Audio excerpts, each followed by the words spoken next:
deuxième partie de l'Africa Newsroom. Nous sommes toujours en compagnie de Jean-Marie Kassamba, président de l'Union nationale de la presse du Congo, Abdelkarim Yacoub Koundougoumi, coordinateur du pacte et directeur Afrique centrale de l'organisation Internet sans frontières, Alseni Thiam, écrivain. Alors Abdelkarim, je vous ai coupé la parole, pardonnez-moi. Donc vous parliez de la question de la crédibilité de la commission électorale du Kenya. Oui, moi je crois qu'à un moment donné, il faut prendre les choses de façon globale. Il faut avoir une vision globale de cette institution.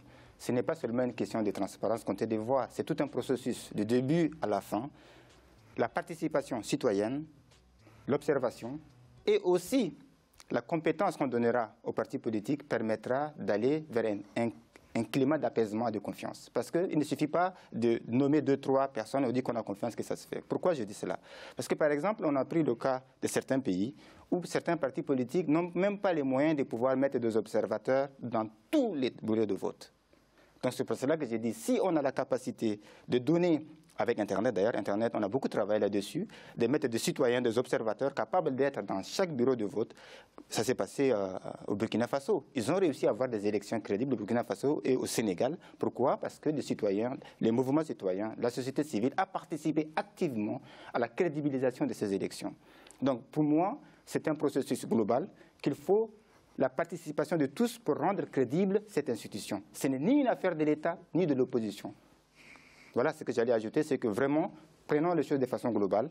Et pour crédibiliser qu'on ait des élections crédibles, on n'est même pas obligé d'avoir de la biométrie. Dans certains pays du monde, il n'y a pas de la biométrie, il y a des élections crédibles, transparentes, où on sait compter qui a voté et quand. Donc si on n'a pas la capacité de mettre à la disposition des citoyens des moyens de contrôler leur propre vote, qu'il soit de façon biométrique ou de façon traditionnelle, en notant le nombre de voix, on n'arrivera jamais à avoir des processus électoraux transparents et dignes. Et la question des observateurs internationaux, ils sont assez décriés, il faut bien le dire. Si on a, comme il l'avait dit, si on accepte l'aide de la communauté internationale, soucieuse que nos États qui ont des défaillances dans ce domaine, qu'ils aident nos États à aller vers des élections transparentes et dignes, et que nos États réclament aussi des observateurs. Les observateurs, chers amis, ne sont pas que des Européens. L'Union européenne, l'Union africaine envoie des observateurs. Et les personnes qui parfois contrôlent ne sont pas que des étrangers. Il y a aussi des Africains, des institutions africaines soucieuses d'avoir des élections libres et démocratiques envoient des observateurs. Pour moi, les observateurs sont des signes supplémentaires de garantie. Même s'ils ne garantissent pas des élections, c'est des observateurs qui permettront... Souvent, quand même, après chaque élection, on entend que pour les observateurs, l'élection s'est bien déroulée, il a été transparent, crédible. Et puis, quelques semaines après, finalement, on revient un petit peu en arrière que finalement, tout ne s'est pas aussi bien passé que c'est là où on dit que ce n'est pas un système parfait. Aujourd'hui, comme j'ai évoqué tout à l'heure, on n'a pas un observateur international par bureau de vote. On n'a que seulement 2 ou 3 qui sont dans 2-3 villes qui essayent aussi d'interpréter des chiffres qu'on leur donne, n'est-ce pas? C'est pour cela que j'ai dit que pour qu'on ait des observateurs crédibles, il faut qu'on soit, nous, d'abord crédibles pour que notre crédibilité soit reconnue, afin qu'eux aussi soient crédibles. Jean-Marie Kassamba? Moi, je pense qu'il faut que nous, Africains, nous arrêtions de penser que nos affaires ne sont crédibles que quand les autres valident. Regardez John Kerry, ancien candidat à l'élection présidentielle aux États-Unis, secrétaire d'État, quelqu'un d'important, etc. Il vient comme observateur au Kenya. Après l'élection, il dit « ça s'est magnifiquement bien passé, etc. » À peine, patatras, tout le monde conteste, on annule tout. Regardez ce qui s'est passé dans certains pays d'Afrique. Je ne citerai pas ici, on va me pointer du doigt. Non, il faut qu'on laisse les Africains organiser leurs affaires avec leur autonomie et leur souveraineté. Dans le cas des opposants, on ne peut pas dire qu'une élection est bonne seulement quand les opposants disent qu'elle est bonne. Pourquoi toujours quand les opposants perdent, ils disent que ce n'est pas crédible? Justement, c'est pour ça qu'on dit qu'il faut que tout le monde participe au processus. Oui, tout le monde participe. Exemple du cas de la République démocratique du Congo. Nous avons aujourd'hui une classe politique, notamment de l'opposition, qui n'a pas déployé, qui ne peut pas déployer d'ailleurs, lancer l'ensemble du territoire. Nous avons un pays continent, des témoins partout, qui ne s'est pas préparé d'abord pour ces échéances du 23 décembre prochain, qui n'a pas les moyens matériels pour le faire, parce que personne n'a encore commandé vous n'allez pas me dire que vous pouvez le faire parce que vous utilisez les moyens de l'État. Que je termine. Et donc, aujourd'hui, il y a les machines qui doivent aider pour ces élections contestées, il y a un certain nombre de dispositifs contestés. Ça veut dire que même s'il y a la bonne volonté du ministère de l'Intérieur, de la CENI, au 23 décembre, il y aura contestation. Ce qui veut dire quoi? Il faut qu'il y ait un minimum de bon sens, et que les pays africains, que notre classe politique arrête d'être aliénés pour ne pas être infantilisés par un certain nombre d'utiliser le moyen de l'État pour couvrir et parce que si vous n'avez pas le moyen de l'État, vous n'allez pas pouvoir couvrir tous les. Très bien, on a bien compris le positionnement des uns et des autres. On passe à une toute autre actualité dans le grand angle.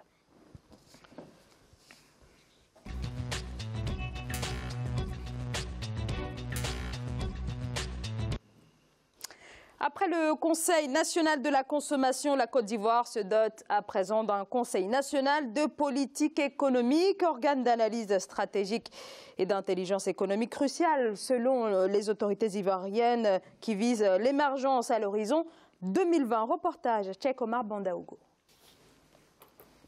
La décision de création le 4 avril du Conseil national de la consommation, l'État ivoirien vient d'installer le Conseil national de politique économique. Cet organe est présenté comme un instrument devant aider le président de la République à anticiper les risques et défis découlant du contexte national et international, avec pour mission identifier les grands défis économiques et internationaux que le pays doit relever en vue d'atteindre son émergence. Conseiller le président de la République sur la formulation de la politique économique et la stratégie de développement à moyen et long terme. Veiller à la cohérence globale de la politique économique nationale avec les programmes gouvernementaux et enfin renforcer les activités d'intelligence économique, notamment la collecte et la maîtrise d'informations critiques utiles à la formulation de la politique économique et sociale. L'installation du Conseil national de politique économique est saluée par le patronat ivoirien. Selon le président de la Confédération générale des entreprises de Côte d'Ivoire, il était important de mettre en place un organe permettant de mener les réflexions stratégiques et maintenant les évolutions de la conjoncture internationale et les grandes tendances structurelles. On peut même penser que si cette structure avait déjà existé, la question qu'on a vue au niveau de l'annexe fiscale ne se serait peut-être pas posée parce que dans l'élaboration du budget, cette structure, ce Conseil national de la politique économique peut recevoir un draft du budget de l'État de Côte d'Ivoire, donner un avis et le patronat qui est membre de cette structure avait son avis à donner. Pour le président Alassane Ouattara, cet organe d'analyse stratégique et d'intelligence économique compte parmi les actions qui devront permettre à la Côte d'Ivoire d'atteindre l'émergence à l'horizon 2020. L'État ivoirien a dans ce sens mis en œuvre un premier plan national de développement pour la période 2012-2015 d'un coût de 11 milliards de francs CFA, suivi du deuxième plan pour la période 2016-2020 d'un coût de 30 milliards de francs CFA. Alseni Thiam, il existe déjà un ministère de l'économie chargé d'élaborer, d'analyser et de mettre en place les objectifs en termes d'économie. Pourquoi ce conseil? Exactement, je pense que le ministère du Budget ou le ministère des Finances a ces questions-là, mais je pense qu'il faut surtout avoir d'autres institutions qui soient plus dans le côté, comme on l'a dit là, dans le côté analyse. Le ministère du Budget ou le ministère des Finances gère la politique économique dans son ensemble, c'est-à-dire elle gère la situation macroéconomique, elle prépare le budget, donc elle fait toutes ces missions-là qui sont dans le cadre, si vous voulez, de l'exercice budgétaire. Et donc, avoir une certaine institution comme ça, on a aussi à peu près la même institution en Guinée, le Conseil économique et social, c'est des institutions qui sont là, qui essayent un peu de voir quelle est la politique économique.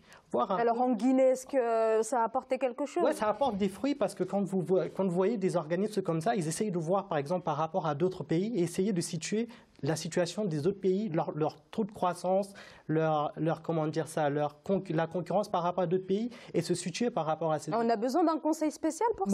Moi, je pense vraiment que c'est des gens qui sont techniques, qui sont spécialistes, qui sont des économistes, des macroéconomistes, des microéconomistes qui sont là, qui essayent de préparer le terrain, de voir dans l'économie dans son sens large, d'essayer de voir, par exemple, pour la Côte d'Ivoire, qui a aujourd'hui une économie qui est très dynamique, voir aujourd'hui, je dis n'importe quoi, hein, ça peut être sur les IDE en Côte d'Ivoire, combien d'IDE rentrent, combien d'IDE sortent, est-ce que la Côte d'Ivoire a sa croissance qui joue sur les matières premières ou je ne sais pas moi. Vous voyez un peu, c'est analyser un peu le processus de croissance de ces pays et identifier comment est-ce que ces pays-là arrivent à générer de la croissance. Donc ces politiques, ces organismes comme ça permettent, si vous voulez, de mieux connaître leur économie et de pouvoir se positionner par rapport à des économies concurrentes qui jouent un peu dans le même domaine. Je prends par exemple le cas de la Guinée qui joue beaucoup sur ses matières premières. La Côte d'Ivoire aussi joue beaucoup sur ses matières premières. Comment est-ce que sur un marché commun, on pourrait faire des distinguos? Donc vous voyez, c'est des analyses un peu précises mieux comme articuler la politique en question. Jean-Marie Kassamba. Écoutez, moi je suis un peu en contre-courant de tout ça. C'est que Daniel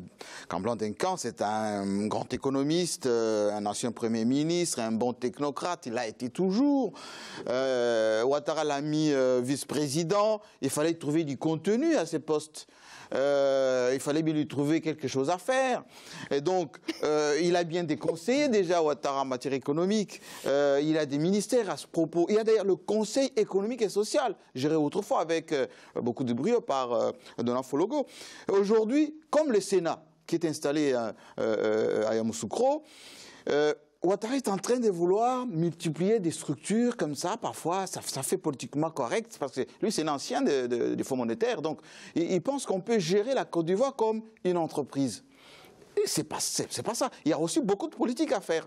Vous politisez beaucoup le sujet. Attendez, où est parti c'est politique, quand même. Où est parti l'idéologie? Moi, je pense qu'il y a des questions économiques, il y a des technocrates qui sont là, le fouettisme de la Côte d'Ivoire. Attendez, la Côte d'Ivoire était un modèle économique avec Houphouët-Boigny. On a parlé du miracle d'ailleurs dans les années 70-80 de la Côte d'Ivoire. Il n'y avait pas tout ça.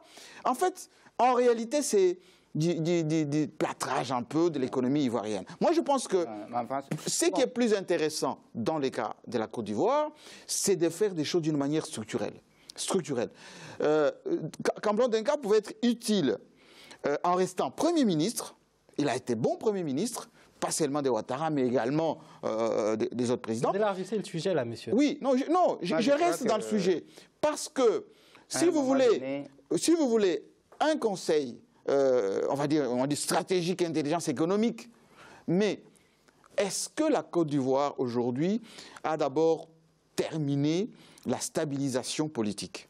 On voit ce qui se passe aujourd'hui entre Ouattara, Soro et Konan Bédié, qui plombe quasiment l'économie ivoirienne aujourd'hui. Les mutineries, la confiance. Les pays de l'Afrique de l'Ouest, juste pour info, c'est des courts termes. La Côte d'Ivoire est l'un des pays qui reçoit le plus d'investissements directs à l'étranger. Moi, je vous dis que l'économie ivoirienne se porte très bien. Sinon, il n'y aurait pas d'impaiement.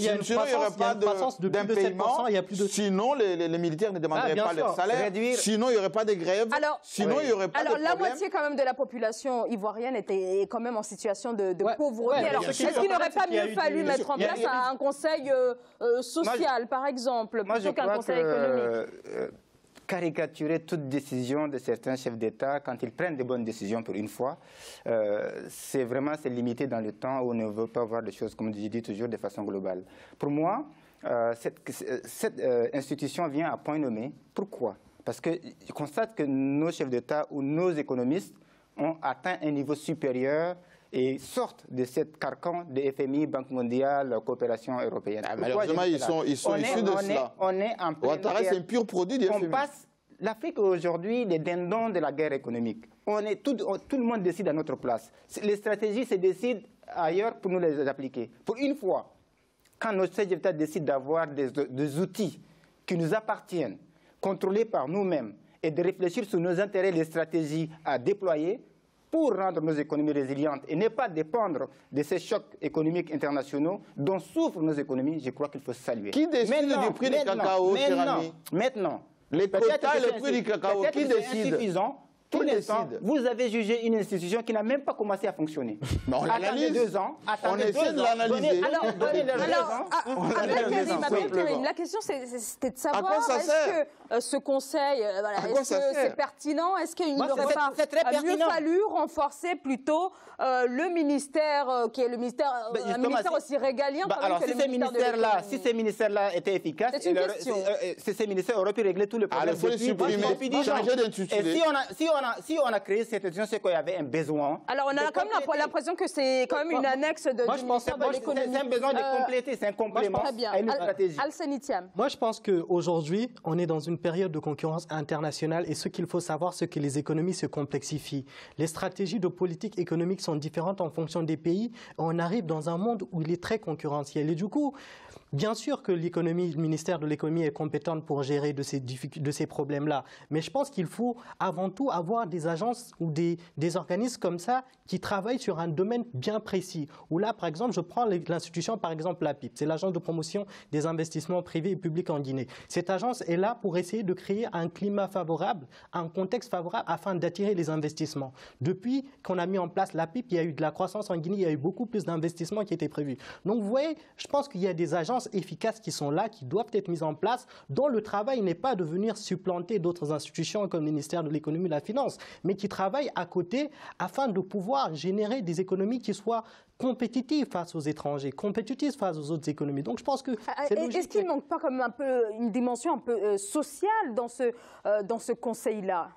Est-ce que c'est pas un peu trop économique finalement quand on connaît la situation de l'économie est la base sociale. Bien entendu, on est d'accord, mais là il s'agit aussi, et c'est ce que les Ivoiriens attendent, une croissance, et on sait que la croissance de la Côte d'Ivoire se porte plutôt bien, mais elle est loin d'être inclusive. Oui, la croissance, l'interprétation de la croissance sur l'économie et le social, c'est qu'il faut maintenant, comme je l'ai dit tout à l'heure, une stratégie de redéfinition, de redéploiement. Aujourd'hui, comment peut-on amener la société ivoirienne à bénéficier de cette croissance? En créant des emplois, en créant un climat d'affaires adapté et en donnant aussi d'opportunités à cette jeunesse ivoirienne qui est pleine d'initiatives et de projets, de pouvoir créer des emplois et faire émerger une classe moyenne capable de consommer et de produire ivoirien. C'est pour ça que je dis que pour moi, ces conseils-là est important. Il faut noter il faut donner du temps pour que ça se réalise. Pour l'instant, il vient d'être créé. Attendez 6 mois et jugez. Il faut noter que la Côte d'Ivoire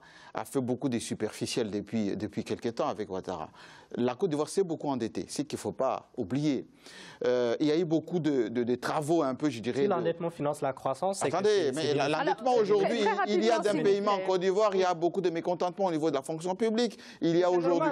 Si c'est pour financer des investissements et favoriser en réalité, l'héritage de Houphouët-Boigny a été battu en brèche par ses propres héritiers. On s'attendait à ce que, avec l'avènement de Ouattara, qu'il y ait une certaine réunification de l'économie ivoirienne, qui est basée sur le cacao.